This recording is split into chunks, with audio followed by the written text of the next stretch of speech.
my child, I poured everything into her so that she can be anything that she wanted to be. And because of bad judgment. At 12:28 a.m., the steel doors of the Lost Hills station swung open into a void of pitch-black canyons. 24-year-old Mitrice Richardson stepped out with no car, no phone, and no way to survive the night. She was never seen alive again, and 11 months later, a discovery in a remote creek bed would reveal a forensic nightmare that law enforcement tried to bury. Before we descend into the dark canyon where Mitrice's story ended, we need your voice. Cases of systemic neglect only stay open when the public refuses to look away. Hit that subscribe button and join our community. Help us ensure that what happened in Malibu is never forgotten. Mitrice Richardson was a woman defined by her potential. She was born in 1985. Her mother, Latisse Sutton, was just finishing high school at the time. Mitrice grew up in Watts, a neighborhood in South Los Angeles. It was a place where survival was a skill. But Latisse wanted more for her daughter. In 1993, they moved to the San Gabriel Valley. It was a fresh start. Mitrice flourished in this new environment. She was a cheerleader, she was a dancer, she was an honors student. By 2008, Mitrice was standing on the edge of a brilliant career. She graduated from California State University, Fullerton. She majored in psychology. She was a member of the Honors Society. Her family described her as a princess. She loved to write in her journal. She didn't like to get dirty. She was poised and professional. After graduation, she began interning for a local psychologist. She was also working a clerical job to save money. She had a plan. She wanted to earn her PhD. She wanted to understand the human mind. She didn't know that her own mind was about to become a mystery that no one could solve. The summer of 2009 brought a shadow over Mitrice. It was subtle at first. Her friends noticed she was more intense. She became fixated on a woman she met at a club. She followed her to Las Vegas uninvited. It was out of character for her. Then her online presence changed. In August 2009, her MySpace page became a gallery of the disjointed. She posted long philosophical rants. She talked about the death of Michael Jackson. She seemed to believe she was part of a cosmic mission. She spoke about the unlogic. Her family was worried. They were used to a Mitrice who was grounded. Now she was floating away. Her mother, Latisse, could feel the distance growing. On a day in early September, Latisse received a text message that chilled her to the bone. She asked her daughter if she was okay. She asked if she was feeling lost. Mitrice's reply was a window into a shattering psyche. She spoke about being Miss Mother Nature. She said she needed to talk to Michelle Obama. She told her mother that everything has to die to live. These were the red flags of a psychiatric breakdown. But in 2009, there was no intervention. There was no help. Wednesday, September 16th, 2009. This was the final day of the life Mitrice knew. She went to work that morning. Her coworkers would later say she seemed manic. She was happier than usual. She was vibrating with energy. She left for her lunch break at noon. She never returned to the office. Instead, she went back to the home she shared with her great-grandmother Mildred in Watts. She didn't stay. She was restless. She was driven by an internal force that no one else could see. At some point that afternoon, Mitrice got behind the wheel of her 1998 Honda Civic. She began a drive that made no sense. She left South Los Angeles. She bypassed the familiar neighborhoods of her youth. She drove west. She drove toward the Pacific Ocean. She drove nearly 40 miles into the heart of Malibu. Mitrice had no friends in Malibu. She had no business there. She was a Black woman in a crisis, driving into one of the wealthiest and most secluded enclaves in America. The geography of this drive is important. To get to Malibu from Watts, you must pass through layers of society. You move from the inner city to the beach. You move from areas of high police presence to areas of private security. Mitrice was moving into a void. She was a Martian in a land of billionaires. She was disconnected from her support system. Her phone was in her car, but she wasn't using it. Her ID was in her car, but it wouldn't help her where she was going. As the sun dipped below the horizon on September 16th, the Honda Civic pulled into the valet at Jeffrey's. This is a restaurant where the elite dine over the waves. The valet approached her. He asked why she was there. Mitrice looked at him with eyes that didn't see the parking lot. She told him it was subliminal. She mentioned Michael Jackson. The valet felt a sense of unease. He parked her car, but he watched her walk toward the entrance. He knew something was wrong.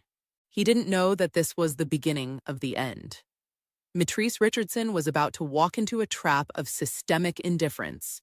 She was an honor student in the middle of a mental collapse, and Malibu was not a place for the broken. She walked into the restaurant alone. She had no money and she had no plan. She only had the unlogic in her head.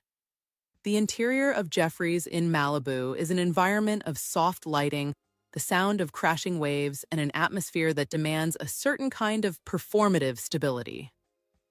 On the evening of September 16th, 2009, Mitrice Richardson entered this space like a glitch in a perfectly curated reality. She was 24, wearing a black t-shirt and jeans.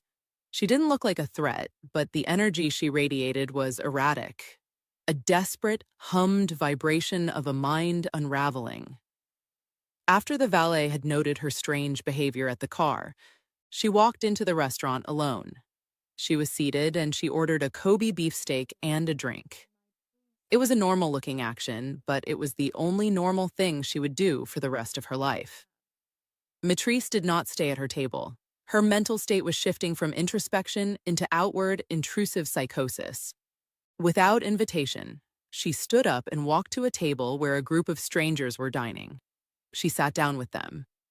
The group would later describe her behavior as rambling and incoherent.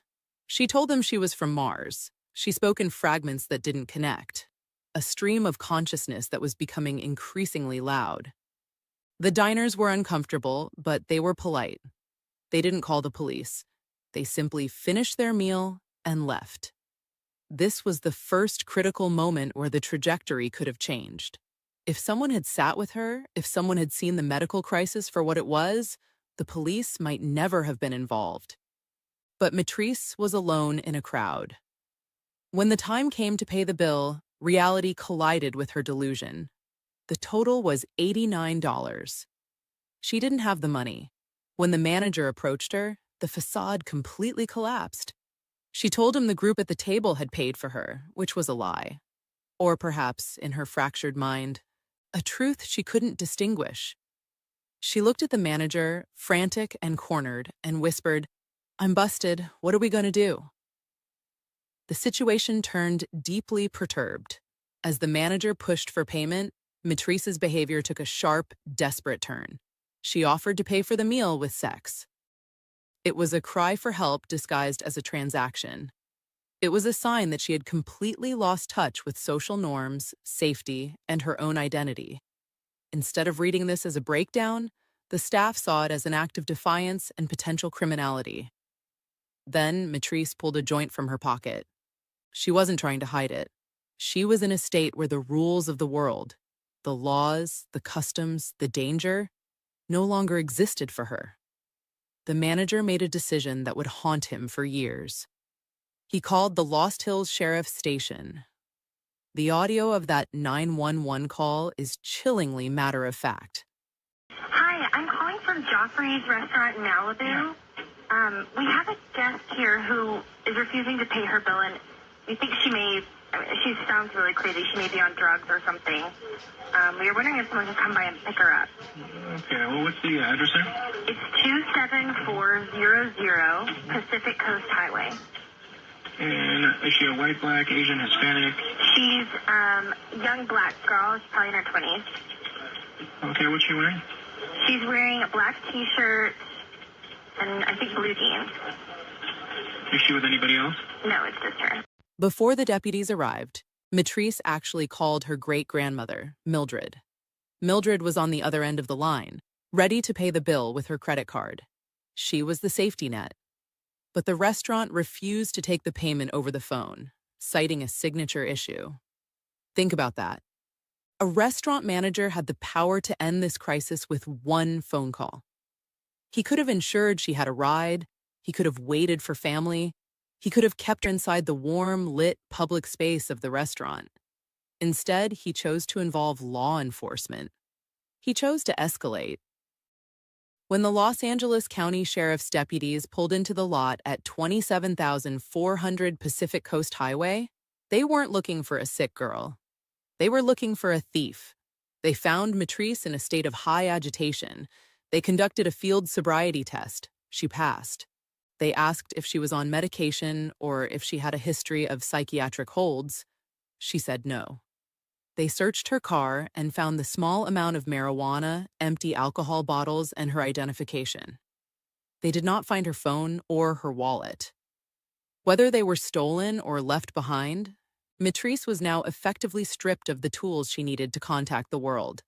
She was placed in the back of a patrol car. She was being charged with defrauding an innkeeper. She was being treated as a criminal for being mentally ill. As the patrol car pulled away from Jeffries, the ocean was behind them. The station was ahead. The darkness of the Malibu canyons was closing in. Mitrice was now in the custody of the state, and the people who were supposed to keep her safe were about to make a series of choices that would end in a creek bed in Dark Canyon. The drive from Jeffries' restaurant to the Lost Hills Sheriff's Station takes about 25 minutes. It is a drive through a landscape that feels increasingly desolate as you leave the coastline. By the time the patrol car pulled into the station, Mitrice Richardson's mother, Lettice Sutton, was already frantic. She had been contacted, and the panic in her voice during that first phone call to the station is painful to hear. Lettice was a mother who understood her daughter's mind. She knew Mitrice was in the middle of a breakdown. When she called the station, she wasn't asking for her daughter to be released into the night. She was begging for her to be held. Darling, I'm a little frazzled right now. I understand my daughter is being brought into the station. Mitrice Richardson ain't made it to the station yet, and she's been booked. Okay, do you know where she's coming from? It's some restaurant out in Malibu, and I didn't even think to get the name. The manager's name is... The only place we have somebody that's in custody that they just announced on the radio that they're coming up is from Joffrey's and Pacific Coast Highway. It's the only female that's being brought up to the station as we speak. They actually just put it on the radio right before you called. Okay. I'm her mother, and are you guys want to book her and then release her on her own recognizance tonight, because it's dark, she doesn't have a car, and I don't want her wandering out. I'm totally just taken aback because this is so out of character for her.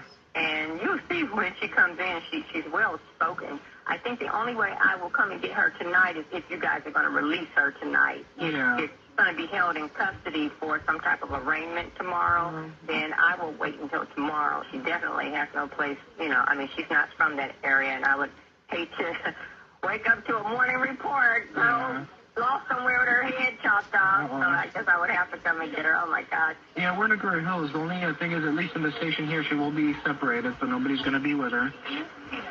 So at least that's, the plus thing, so you don't have to worry about her safety. I feel safe with her being in custody. It's being released, but I'm worried about it. It's crazy out here. All righty. Well, then I will more than likely call and touch bases with you guys a little bit later.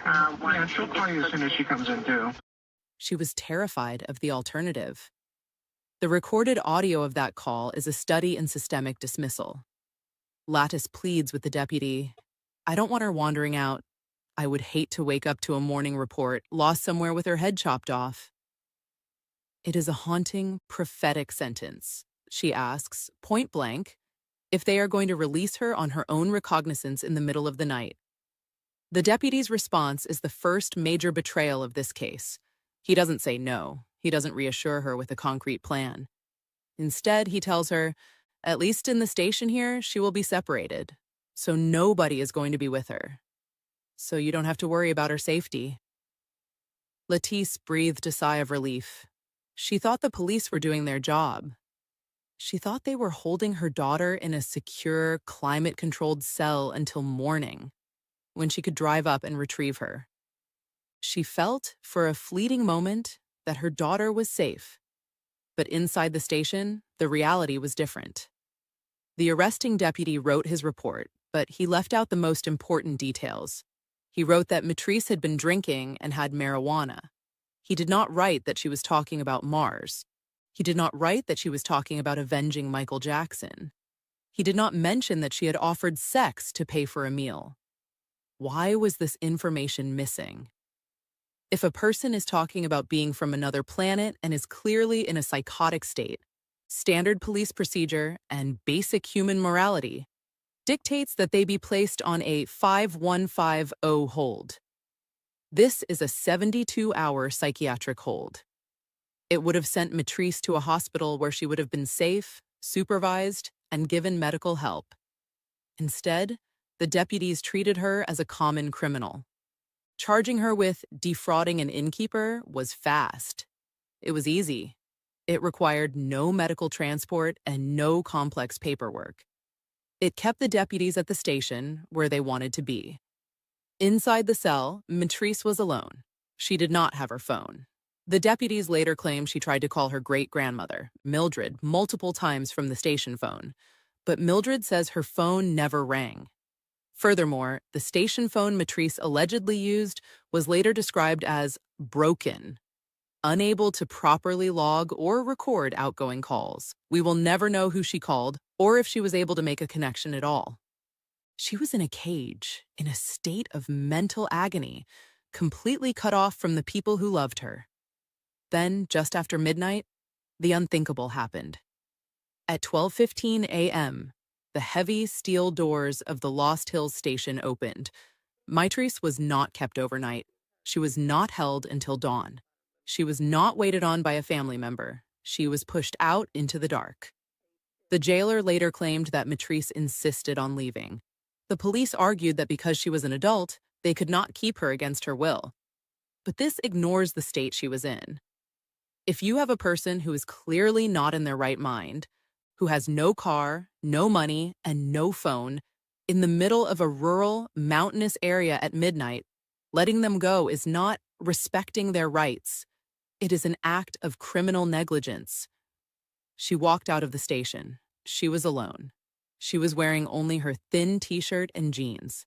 The temperature was dropping. The nearest open business was miles away. She was nearly 40 miles from her home in South Los Angeles. Think about the silence of that moment. 12:28 a.m. The station doors clicked shut. The patrol car lights faded. Mitrice Richardson was left standing on the edge of the Pacific Coast Highway, a thin silhouette against the massive, unlit mountains of the Santa Monica Range. She had nothing. She was the Martian dropped back onto a planet she couldn't understand, surrounded by a wilderness that didn't care if she lived or died.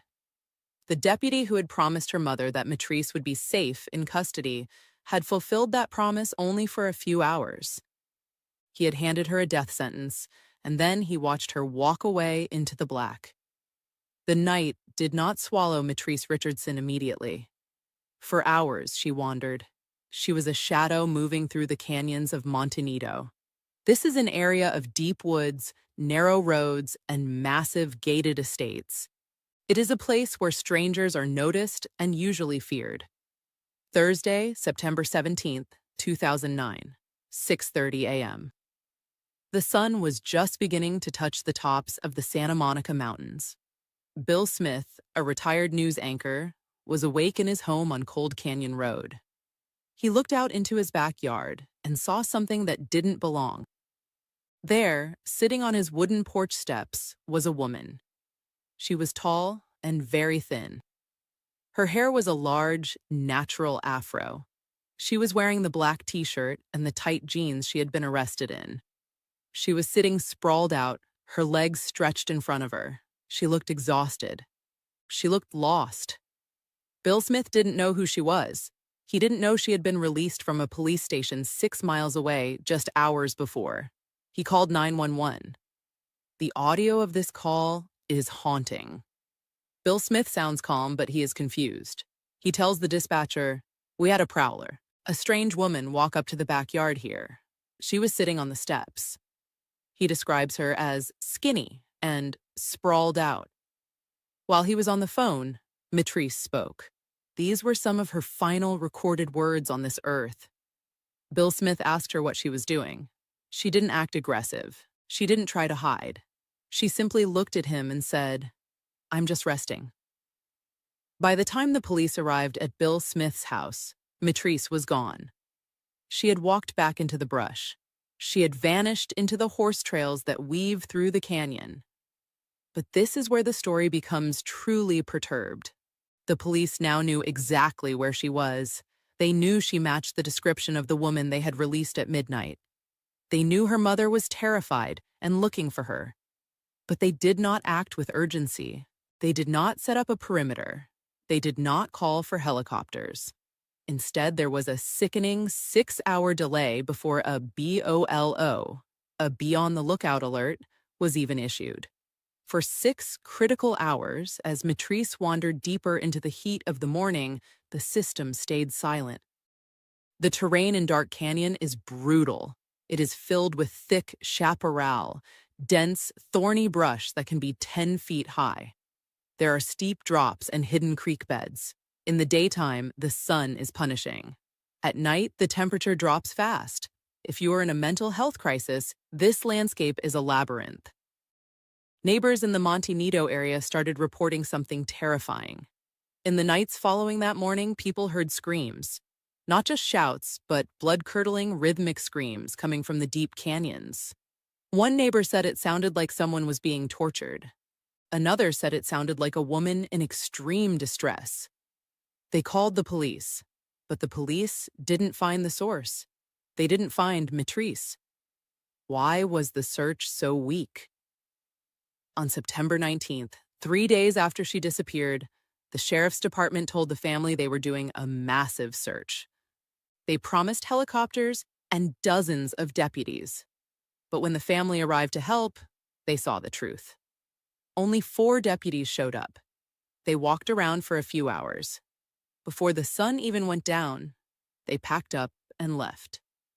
It was as if Mitrice Richardson didn't matter.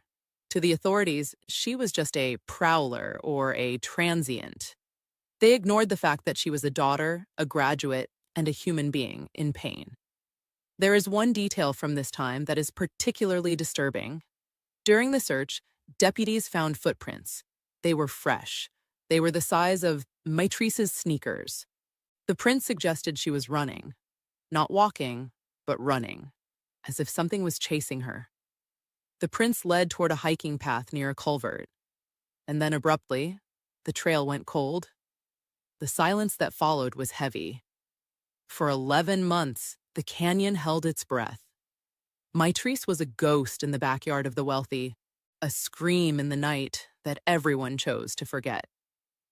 While the police made excuses, Mitrice was alone in the dirt, and the nightmare was only getting started.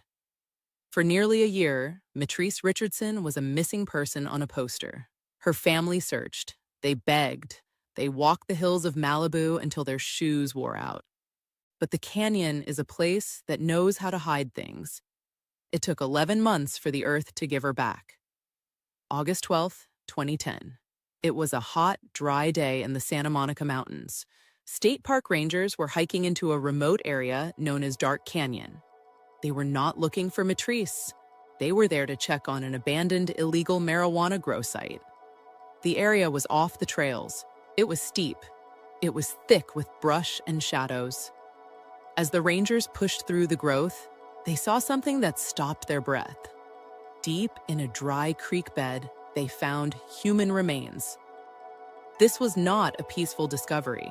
The state of the body was extreme. The remains were mummified by the California sun and the dry air. It was a skeleton with fragments of skin still clinging to the bone. The skull was detached. This was Mitrice. She was finally found, but she was found in a state of absolute horror. But as the rangers stood over her, the story shifted from a tragedy to a forensic nightmare. When Mitrice was found, she was naked. Think about the physical reality of that. She had disappeared in jeans and a black t-shirt. Now, her body lay bare in the dirt. Her clothing was not on her. Her bra and her jeans were found hundreds of feet away, scattered in the brush.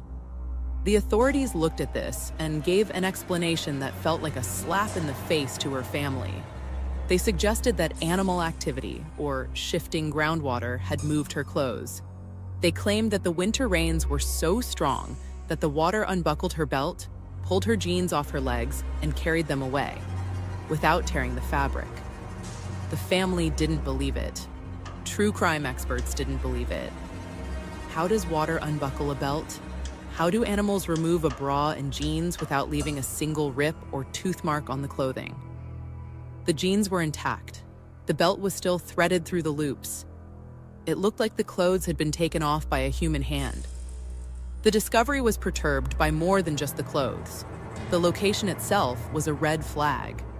Mitrice was found less than 8 miles from the police station that released her. She was found in an area that was supposedly searched by helicopters and scent dogs months earlier. How did they miss a body in a creek bed so close to the starting point? As the sun began to set on the day of the discovery, the most disturbing part of the afternoon began. Usually, when a body is found, the area is treated like a holy site of evidence. No one touches anything. You wait for the coroner. The coroner is the only person legally allowed to move a body. They document every bone. They take photos. They look for clues in the dirt. But at Dark Canyon, the Los Angeles County sheriffs did something that destroyed the case forever. They were told by the coroner's office to wait. They were told not to touch Mitrice, but the deputies claimed they were worried about the light fading. They claimed they were worried about animals getting to her. They ignored the law. They ignored the direct orders of the medical examiner. They reached down into the dirt and they picked her up. They gathered her bones like they were pieces of trash. They put her remains into a bag and they flew her out in a helicopter. By the time the actual medical experts arrived, the scene was gone. The context of the body, the way the bones were positioned, the marks in the soil, the evidence of a struggle was erased. The sheriffs had effectively wiped the crime scene clean. Was it a mistake, or was it a cover-up? Mitrice's father, Michael Richardson, has never stopped asking that question. Why were the police in such a rush to move her? Why did they destroy the forensic integrity of the only place that could tell us how she died? Mitrice Richardson was no longer a ghost. She was a pile of bones in a police lab. And because of the way she was handled, the undetermined cause of death was already being written before the autopsy even started. The removal of Mitrice's body was not just a mistake. It was a forensic disaster. By the time her remains reached the coroner's office, the most important evidence had been discarded in the canyon or destroyed during the unauthorized transport. When the autopsy began, it was clear that this was not a standard investigation. The medical examiner was tasked with determining how a 24-year-old woman ended up dead in a creek bed. But the report was crippled by the state of the remains. Because the scene was disturbed, the coroner could not tell if Mitrice had been killed there or if her body had been moved to that spot after death. In the years that followed, new, disturbing information began to leak. One of the most shocking revelations was the missing bone. During the analysis of her remains, it was discovered that a specific part of her skeleton, a bone that could have potentially shown signs of trauma or strangulation, was not recovered. Was it lost in the canyon brush during the frantic, rushed removal by the deputies?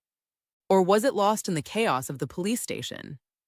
To this day, the family does not know. The cause of death was officially ruled as undetermined.